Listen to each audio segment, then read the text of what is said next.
Welcome and greetings. Forgiveness and the indwelling soul. Forgiveness is a human and divine potential that lies within every human being. It is a divine art we all possess and are responsible for developing and utilizing. So why does forgiveness seem so difficult to us? What causes us to feel that by not forgiving, we strengthen and protect ourselves and thereby maintain power over the concerned party or condition? Do we think that when we forgive, we in some way lose our power? Do we imagine that we must have the power in order to maintain the ability to assail offenders and make them feel guilty or obligated? What encourages us to feel justified in not forgiving? Is forgiving not appealing to us? You need to understand that we cannot truly move forward until we learn the process and the art and the power of forgiving. If we truly understood the power of forgiving and the positive effect it has on us, we would not resist it so strongly. Experiences of every sort are brought to us as learning tools in order that we might evolve in wisdom and in understanding.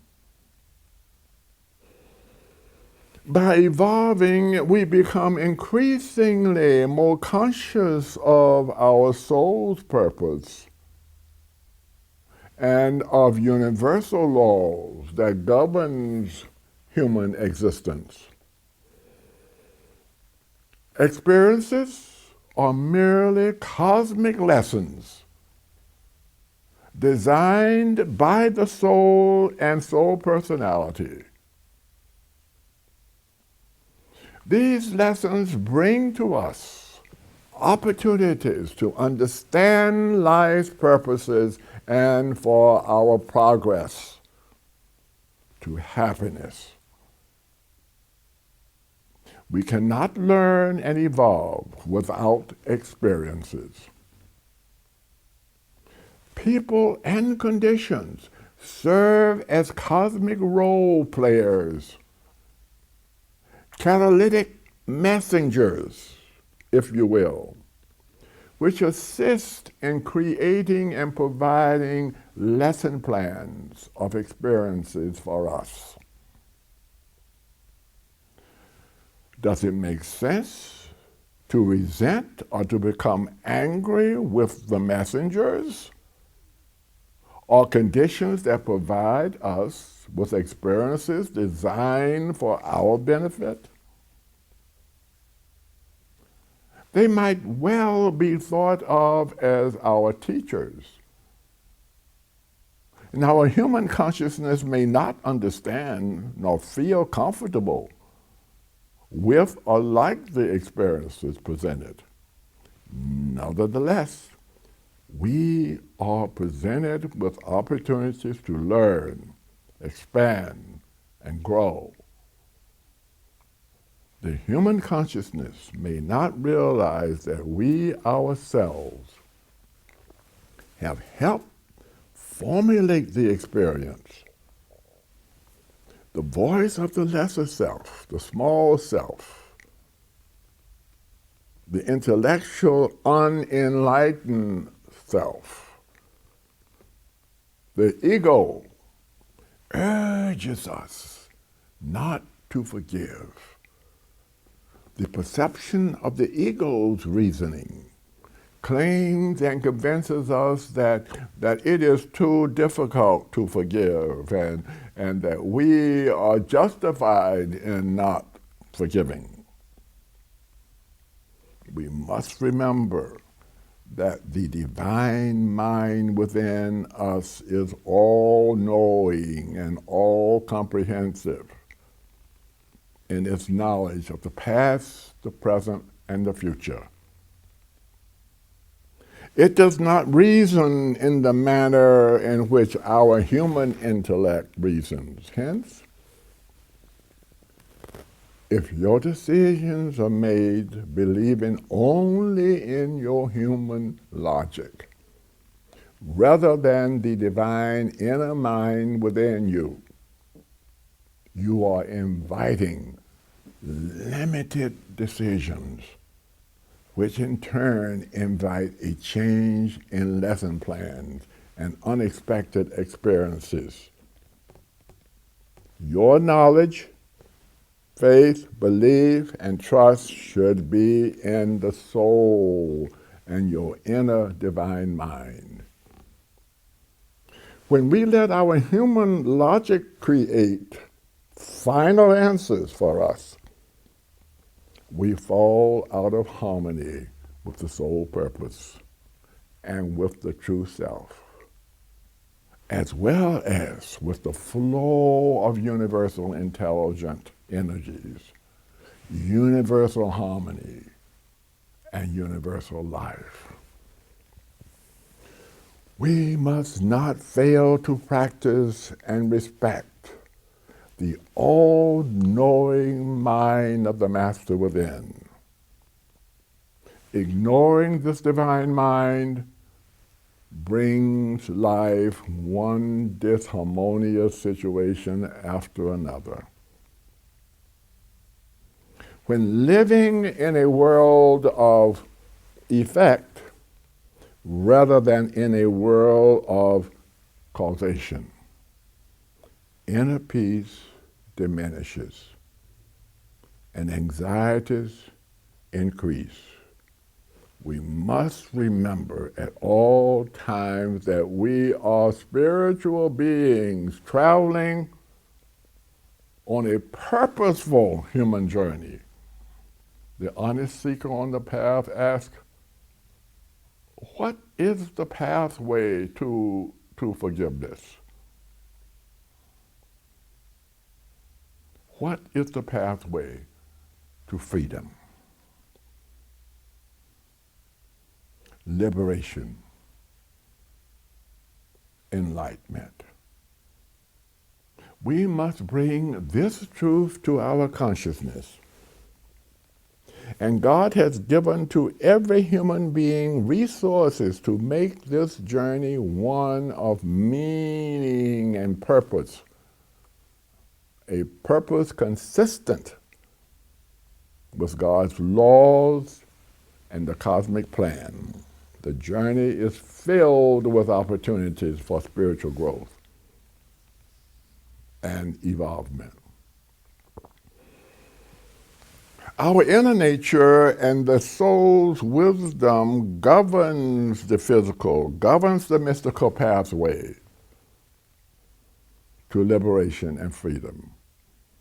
It is a pathway of enlightenment, revealing our true identity and the purpose of this reincarnation. You are urged to develop a relationship with the indwelling soul. It will inspire the mind and expand the consciousness, thereby bringing to you more and more the awareness of yourself as a spiritual being. Realizing and accepting this truth and keeping it in the forefront of the mind, in all human relationships, you will attune to the intelligence and guidance of your soul. Your interpretations of experiences will be more comforting. This attunement helps us in developing a relationship with God and our true identity.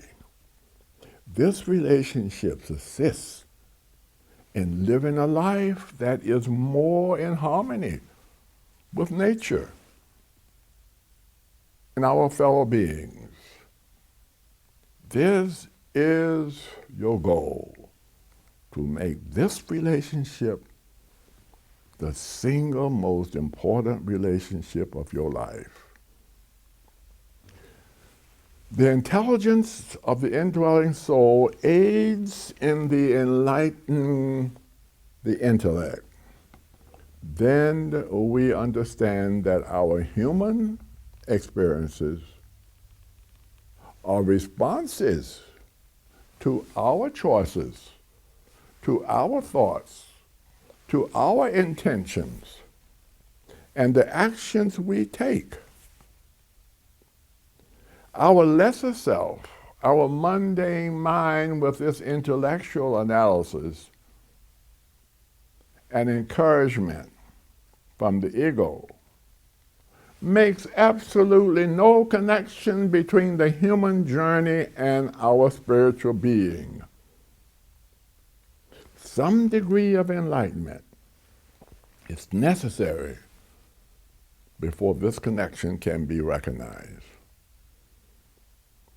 Until cosmic light is reflected into the human consciousness, the intellectual brain cannot make a conscious connection to the real self and the spiritual self and to its purpose. The ego urges us to disregard any signal or gentle promptness that may be sent from the soul.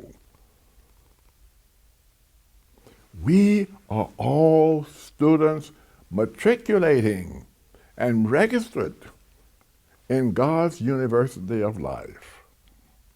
Some of us are freshmen, some sophomores, some juniors, some seniors. Still others are pursuing graduate degrees through special experiences. And there is a common factor in all curricula. God has given each of us a special teacher, one who maintains connection with all the great masters. That special teacher resides within us at all times. It is the master within.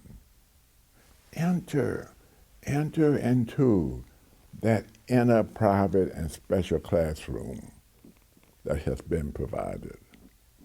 And while in the classroom, ask questions, sincere, honest questions. Ask with and through the heart. You will receive guidance, follow the instructions, and seek to become aware of the lessons presented, and commit yourself to contemplate and learn them.